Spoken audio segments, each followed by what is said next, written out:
Personal finance opinions YouTube channel में बाखबर investor कामयाब investor video series की एक और वीडियो में आपको खुशामदीद।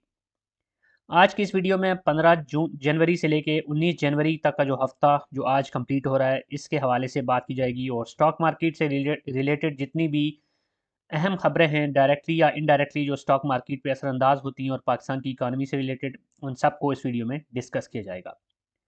इस वीडियो सीरीज़ का मकसद आपको बाखबर रखना है क्योंकि अगर आप एक बाखबर इन्वेस्टर होंगे तभी आप एक कामयाब इन्वेस्टर बन सकते हैं। सबसे पहले हम इस हफ्ते की जो इम्पोर्टेंट अपडेट्स हैं, वीकली न्यूज़ अपडेट्स हैं, उनको कवर करेंगे एक एक करके। मुख्तलिफ खबरें जो कि डिफरेंट कंपनीज़ के हवाले से हैं उनको डिस्कस करेंगे। इसमें कुछ पॉजिटिव खबरें भी हैं, कुछ न्यूट्रल खबरें हैं, कुछ नेगेटिव खबरें हैं। और उसके बाद फिर हम देखेंगे कि इस हफ्ते जो हमारा डॉलर की प्राइस है रुपये के अगेंस्ट वो कैसी रही, किस तरह की मूवमेंट रही, और साथ साथ जो पाकिस्तान के फॉरेन रिजर्व्स हैं उनकी क्या सूरत हाल रही उसको भी हम देखेंगे।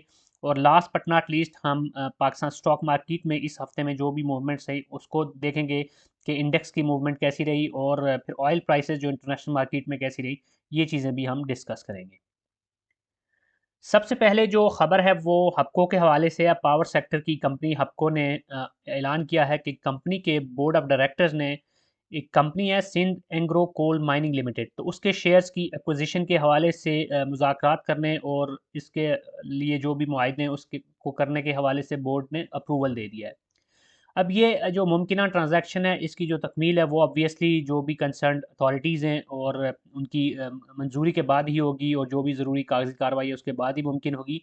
लेकिन ओवरऑल देखा जाए तो ये हपको के लिए एक पॉजिटिव ख़बर है क्योंकि ये जो कंपनी है एंग्रो कोल माइनिंग लिमिटेड, तो अब इसमें अगर ये कंपनी अपनी इन्वेस्टमेंट कर लेती है, उसके मेजॉरिटी शेयर ले लेती है, तो उसकी भी फिर जो मेजॉरिटी शेयर्स की बेसिस पे कंट्रोल है वो इनके पास होगा। और ये एक अच्छी डाइवर्सिफिकेशन भी हो जाएगी और इनके बिज़नेस के अंदर मज़ीद ग्रोथ की भी एक्सपेक्टेशंस होंगी अगर ये जो इनका एक्विजिशन है वो सक्सेसफुल हो जाती है। अब इसके बाद जो दूसरी खबर है वो मारी पेट्रोलियम के हवाले से है, जो oil and gas exploration sector की एक कंपनी है और ये कंपनी वक्तन फ़वक्तन जो इनका मारी गाजिज फॉर्मेशन है उसके हवाले से अपडेट्स देती रहती है, जो कि मारी डेवलपमेंट एंड प्रोडक्शन लीज जो कि सिंध में वाक़ है उसके हवाले से है।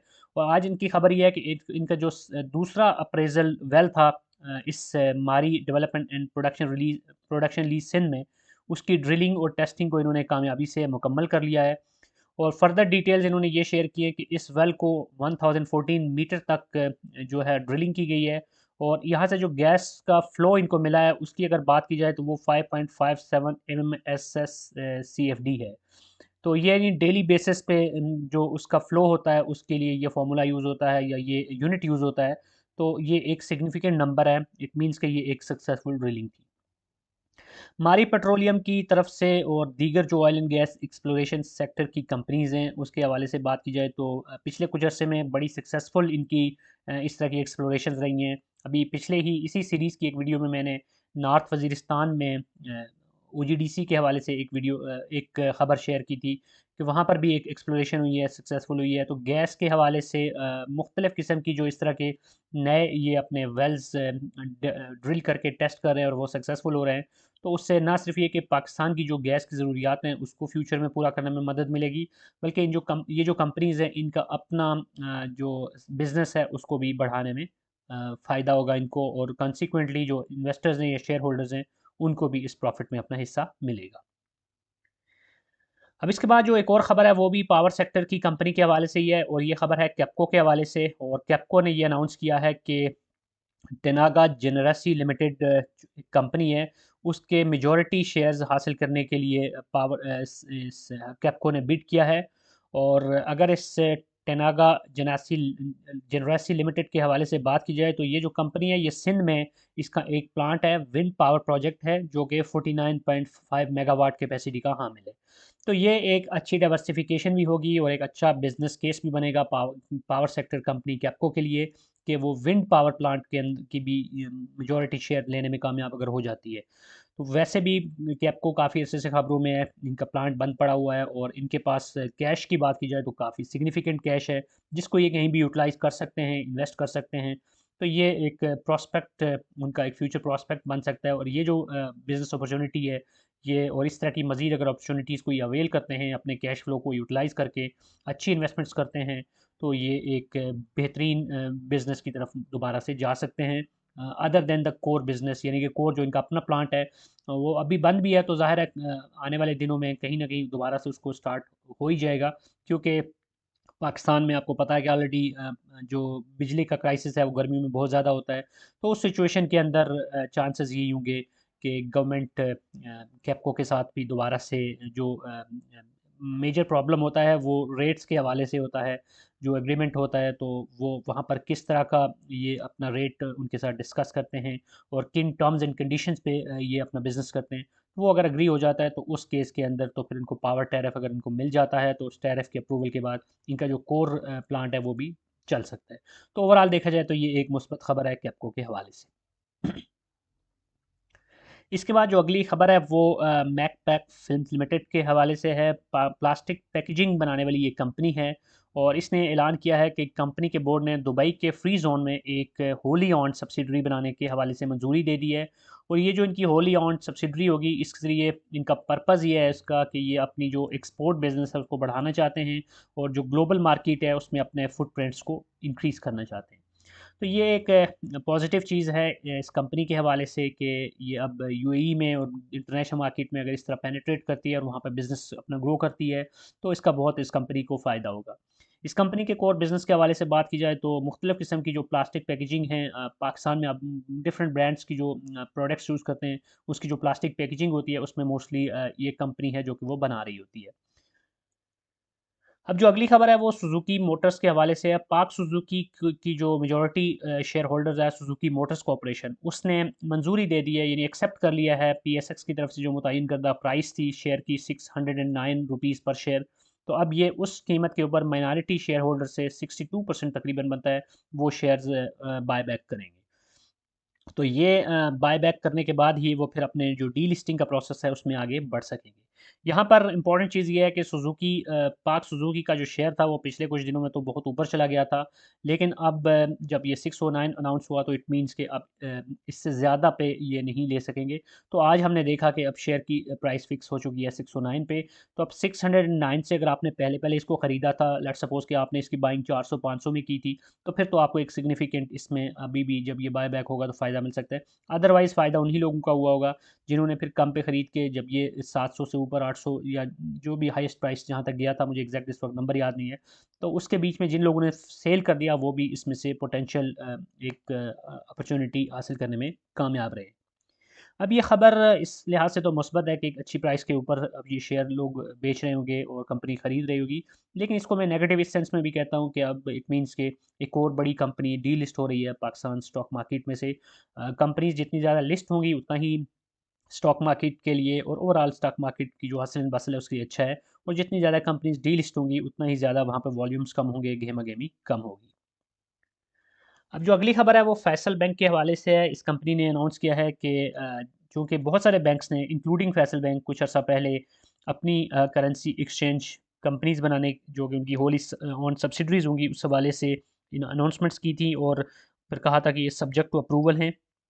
तो अब फैसल बैंक ने आज अनाउंस किया कि एससीसीपी की जानब से उनको फैसल इस्लामी करेंसी एक्सचेंज कंपनी के क़याम के हवाले से इनकॉर्पोरेशन सर्टिफिकेट जारी कर दिया गया है। विच मीन्स कि अब वो प्रोसीड कर सकते हैं फर्दर। इससे पहले भी कुछ दीगर बैंक्स को भी ऑलरेडी अप्रूवल्स मिल चुके हैं। तो अच्छी खबर ये होगी बैंक्स के लिए कि अब ये ना सिर्फ ये कि अपने कोर बिज़नेस से कमा रहे होंगे बल्कि करेंसी एक्सचेंज के बिज़नेस में भी मेजर इन्हीं का अब अमल दखल होगा। और ये एक और मुस्बत चीज़ इसकी ये भी होगी कि ग्रे मार्केट्स को या फिर जो करेंसी एक्सचेंज की जो कंपनीज़ की तरफ से जो उजारादारी थी या उनकी तरफ से मैनिपुलेशन की कोशिश होती थी, उसको भी बेहतर तरीके से टैकल किया जा सकेगा।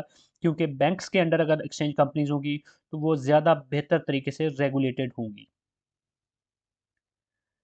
अब इसके बाद कुछ ऐसी खबरें जो कि नेगेटिव हैं, उसको भी हम देख लेते हैं। इसमें जो पहली खबर है वो एकेडी सिक्योरिटीज़ लिमिटेड ने अनाउंस किया है कि ये on behalf of Taj gasoline limited, ये इन्होंने पहले एक नोटिफिकेशन दिया था, अनाउंसमेंट की थी कि हाईस्कूल के 41% शेयर ताज गैसोलीन लिमिटेड खरीदने का इरादा रखता है। लेकिन आज फिर ये खबर आई है कि ताज गैसोलीन लिमिटेड हैस्कोल के जो 41% शेयर्स हैं उसको एक्वायर करने के हवाले से जो उनकी प्रोग्रेस हो रही थी, अब उसको उन्होंने कंटिन्यू ना करने का फ़ैसला किया है और यूँ अब ये जो डील होने लगी थी ये डिसकंटिन्यू हो रही है, यानी कि अब हास्कोल के 41% शेयर्स ताज गैसोलीन नहीं खरीद रही।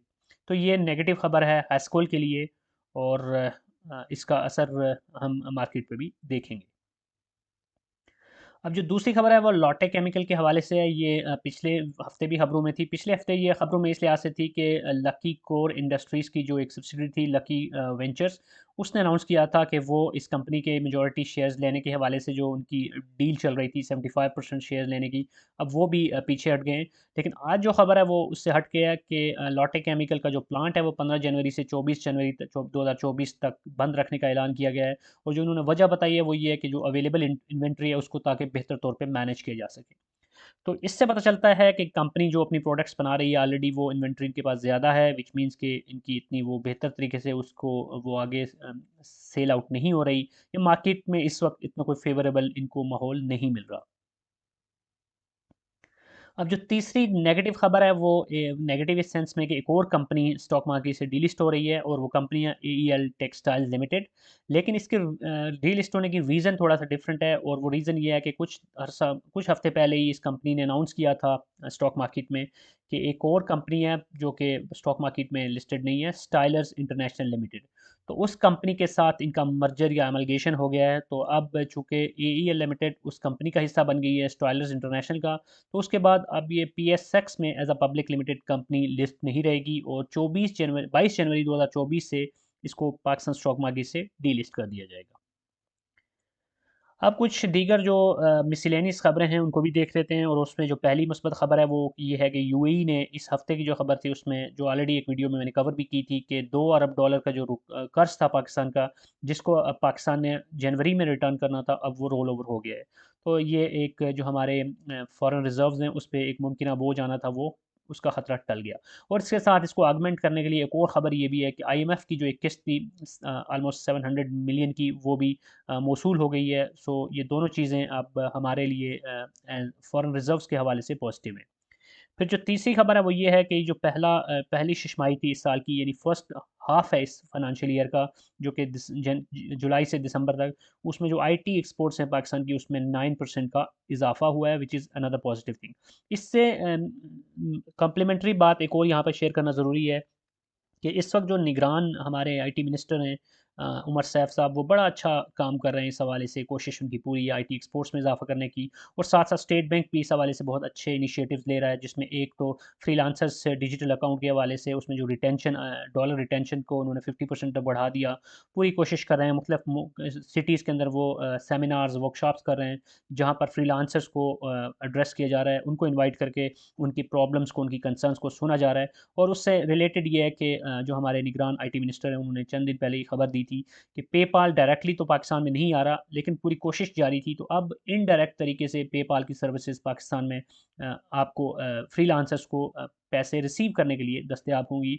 उसमें बीच में एक और थर्ड पार्टी होगी, डायरेक्टली आप नहीं होगा। ये ऐसे नहीं होगा कि आप पेपाल का अकाउंट बना के बाय एंड सेल कर सकेंगे या पैसे ट्रांसफ़र कर सकेंगे और रिसीव भी कर सकेंगे। इस केस में सिर्फ रिसीव कर सकेंगे, लेकिन इन एनी केस ये एक पॉजिटिव चीज़ है, क्योंकि बहुत सारे फ्रीलांसर्स जो कि बाहर के जो क्लाइंट्स हैं उनके साथ काम कर रहे होते हैं, तो उनकी मेन रिक्वायरमेंट ये होती है कि जो उनका जो वेंडर है या जिसके साथ वो काम कर रहे हैं, जिसके प्रोजेक्ट पे वो काम कर रहे हैं, वो डायरेक्टली थ्रू पेपाल पैसे भेज सके। तो अब ये चीज़ पॉसिबल हो जाएगी। इसके बाद जो अगली खबर है वो भी पॉजिटिव है। जो वर्ल्ड इकोनॉमिक फोरम का इजलास डेवोस में चल रहा था, तो उसमें पाकिस्तान और यूएई के बीच तकरीबन 3 अरब डॉलर से ज़ायद के जो मुआहदे हैं वो उन पे साइन हुए हैं, जो कि बहुत ही अच्छी खबर है। इसमें कुछ मैन्युफैक्चरिंग के हवाले से, रेलवे के हवाले से और कुछ दीगर सेक्टर्स के हवाले से ये मुआहदे हैं। और फिर इसके बाद अगली खबर ये है कि ओगरा की तरफ से आरएलएनजी की जो प्राइस है उसमें 8% तक कमी की गई है, जिसके डायरेक्ट बेनिफिशरीज होंगे एसएनजीपी और एसएसजीपी। और एक और ख़बर जो यहाँ मैंने मेंशन नहीं की, जो कि 16 तारीख से पाकिस्तान में जो पेट्रोल की प्राइसेस हैं वो उसमें भी कमी आई थी तकरीबन 8 रुपये। तो वो पाकिस्तान की इकानमी के लिए, हमारी इंडस्ट्री के लिए और कॉमन जो आम आदमी है उसके लिए एक थोड़ा सा काइंड ऑफ सहूलत बन गई है और उनको उसका डायरेक्टली फ़ायदा होगा। अब अगर हम रिज़र्व्स की बात करें तो जैसे पहले मैंने बात की कि यूएई ने कर्जा रोल ओवर कर दिया और दूसरी तरफ आईएमएफ से पैसे मिल गए, लेकिन वो जो रिज़ल्ट है आईएमएफ की तरफ से 700 प्लस मिलियन डॉलर्स जो आए, उसका जो रिज़ल्ट है वो अगली बारी में आपको, यानी अगला जो डेटा आएगा स्टेट बैंक की तरफ से उसमें नज़र आएगा, क्योंकि स्टेट बैंक एक हफ़्ता पुराने डेटा शेयर कर रहा होता है। जैसे ये आपको लेटेस्ट 12 जनवरी का नज़र आ रहा है, तो 12 जनवरी तक की बात की जाए तो 5 जनवरी के मुकाबले में 12 जनवरी तक अगर आप देखें तो हमारे जो रिजर्व्स हैं उसमें कुछ कमी हुई है, 13.26 बिलियन से कम होकर 13.15। लेकिन अब जो अगला डेटा आएगा जो कि 19 जनवरी का होगा, उसमें आप सिग्निफिकेंटली इंप्रूवमेंट देखेंगे, क्योंकि 700 मिलियन डॉलर जो आईएमएफ की तरफ से मिला वो भी उसमें ऐड ऑन हो चुका होगा। बहरहाल ओवरऑल देखा जाए तो हमारे रिजर्व्स काफ़ी अर्से से एक स्टेबल सिचुएशन में है। 13.13 था यकम सितंबर को, और अब जबकि 12 दिसंबर की 12 का देखें तो अब उससे कुछ ज़्यादा ही है, 13.15। तो ओवरऑल भी आप देखें तो 12 से ऊपर ही, यानी 12.07 लोवेस्ट हमने देखा, जो कि 15 जनवरी 15 तारीख को दिसंबर की नज़र आ रहा है हमें। और जो हाईएस्ट हमने देखा वो आप देख सकते हैं कि इस पूरे अरसे में 13.26, जो कि ये कम 5 जनवरी यानी पिछले हफ्ते का था। तो अब अगले हफ्ते जो नंबर आएगा, आई थिंक कि ये पिछले ये कम सितंबर से लेके अब तक का जितना भी नंबर्स हैं उसमें सबसे ज़्यादा आपको देखने को मिलेगा।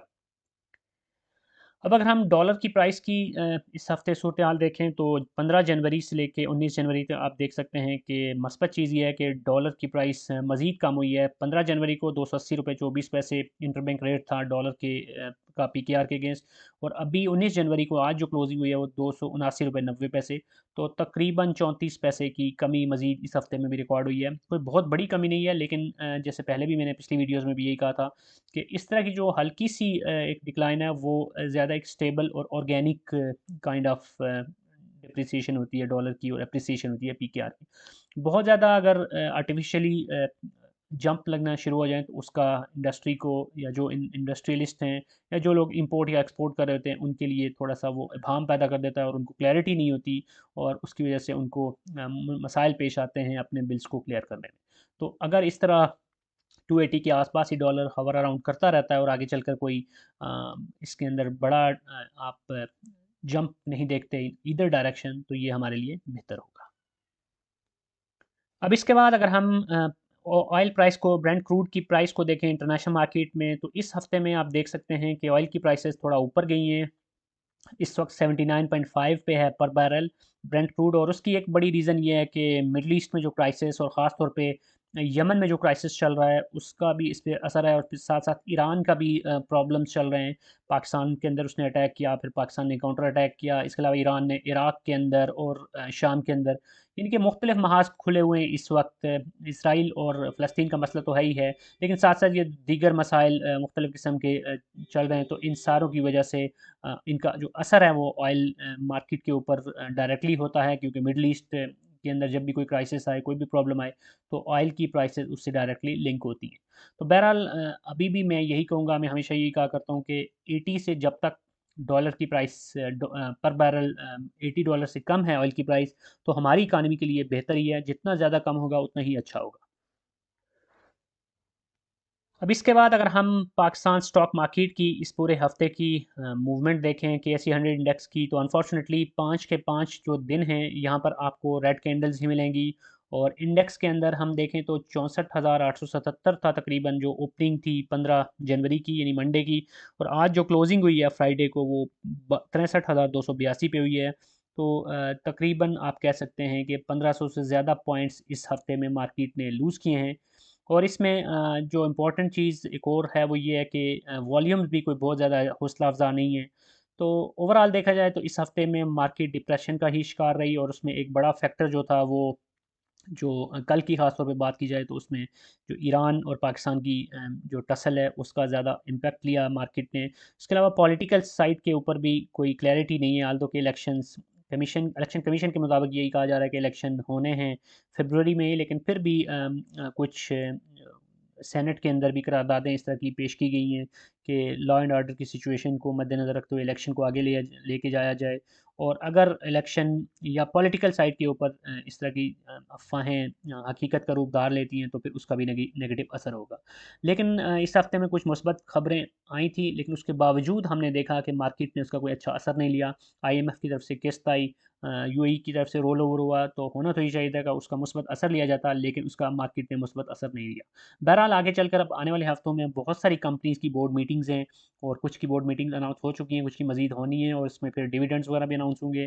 तो वी कैन एक्सपेक्ट कि वो भी एक ड्राइविंग फोर्स बन सकती है और इंडेक्स को कुछ बेहतरी या कुछ सहारा मिल सकता है। इस वक्त आरएसआई भी 50 पे है, और चांसेस ये हैं कि अगले हफ्ते में अब मार्केट यहाँ से थोड़ा सा अप अपवर्ड डायरेक्शन ले सकती है, अनलेस कि कोई मज़ीद नेगेटिव खबर आ जाए। तो इम्पॉर्टेंट चीज़ ये है कि स्टॉक मार्केट के अंदर इस वक्त काफ़ी अरसे से जो 62,000 का एक नफसियाती हिंसा है, उससे ऊपर ही है मार्केट। कल आप देखें तो मार्केट काफ़ी नीचे चली गई थी, और 62,000 आप यहाँ पे देख सकते हैं कि तकरीबन 62,500 के करीब। लेकिन उसके बाद यहाँ पर आप एक काफ़ी यहाँ पे कल की जो कैंडल में अगर आप यहाँ पे हम चूँकि डेली कैंडल देख रहे हैं, तो कल एक बड़ी हमें दोबारा से इम्प्रूवमेंट देखने को मिली, और जो क्लोजिंग हुई है वो कल की जो बॉटम है उससे काफ़ी ऊपर हुई। लेकिन आज के दिन उसके बरक्स अगर आप देखें तो काफ़ी ऊपर भी गया था, इंडेक्स 63,900 से ऊपर गया, लेकिन उसके बाद काफ़ी फिर नीचे आया।